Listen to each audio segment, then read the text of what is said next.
But you already have what I hope will soon be the distinction of succeeding the worst secretary in the history of the Department of Homeland Security. Alejandro Mayorkas has been an absolute disgrace to that department and frankly to this country. And I'm delighted to see you willing to step up and serve. Let me just ask you something. I repeatedly asked your predecessor when he sat where you're sitting whether the southern border was secure. And he repeatedly told me under oath, it is secure, Senator. And he repeatedly said under oath, our policies are working, Senator, meaning the Biden administration policies that, of course, gave us this devastating open border. So let me just ask you, is the southern border secure as we find it today? Senator, no, the southern border is not secure today, but in just 3 days, we will have a new president in this country, President Donald J. Trump, and he will secure our border. That is. Hey there, political enthusiasts.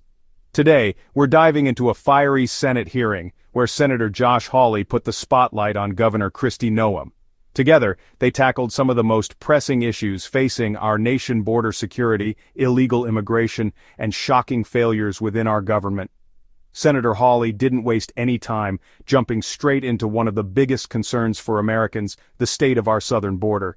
He grilled Governor Noem about the false assurances from the current administration that the border is secure. Noem didn't hold back, admitting the obvious truth. The southern border is not secure. But here's the kicker. She promised immediate action. With former President Donald Trump set to return, Noem pledged a complete overhaul to secure the border. This is the candor Americans have been waiting for, right? Let me know in the comments if you think they can deliver. This part hit hard. Senator Hawley brought up Travis Wolf, a 12-year-old boy from Missouri who was tragically killed by an illegal immigrant in a high-speed crash. It's heartbreaking stories like this that remind us of the human cost of a broken system. Noem agreed, vowing to prioritize American lives by reinstating Trump-era policies like Remain in Mexico to deter illegal immigration and ensure asylum claims are legitimate. And from my state, this is Travis Wolf. He was 12 years old when he was killed just over a year ago by an illegal migrant who mowed him down, and I choose my words carefully, mowed him down in a motor vehicle, hit him head on, doing 75 and a 40, killed him. Others were severely injured. Just yesterday, a witness sitting where you are sitting today told this committee that migrant crime is, and I quote, not an actual concern. Not an actual concern. In a hearing before this committee advising us to drop the Lake and Riley Act and not focus on migrant crime.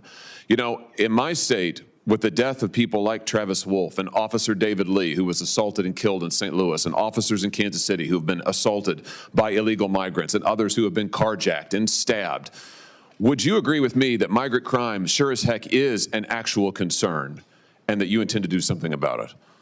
Yes, Senator, absolutely. And I am so sorry about Travis and my prayers go out to his family. I can't even imagine what that is like. And thank you for telling his story, because there's so many families in this country that have that same story.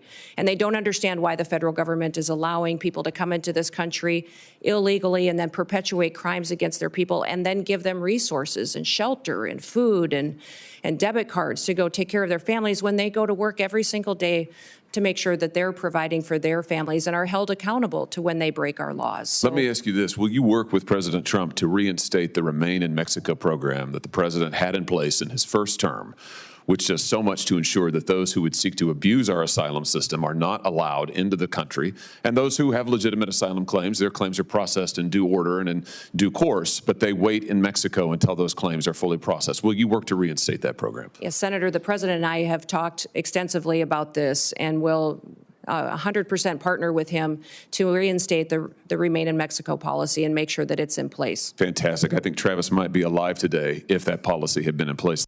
Next up, the CBP One app, a Biden administration initiative that Senator Hawley called a concierge service for illegal immigrants.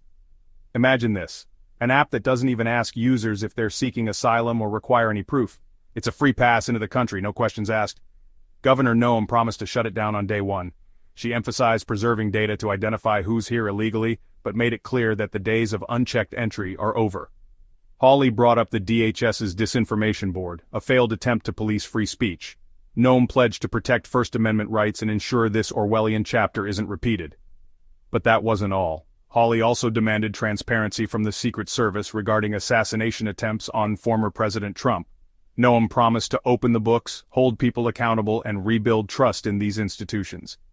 It was a promise to restore order, protect American lives, and uphold the rule of law. Governor Noem's bold commitments left a strong impression, but the real question is, can they deliver? Thanks for watching, and I'll see you in the next one.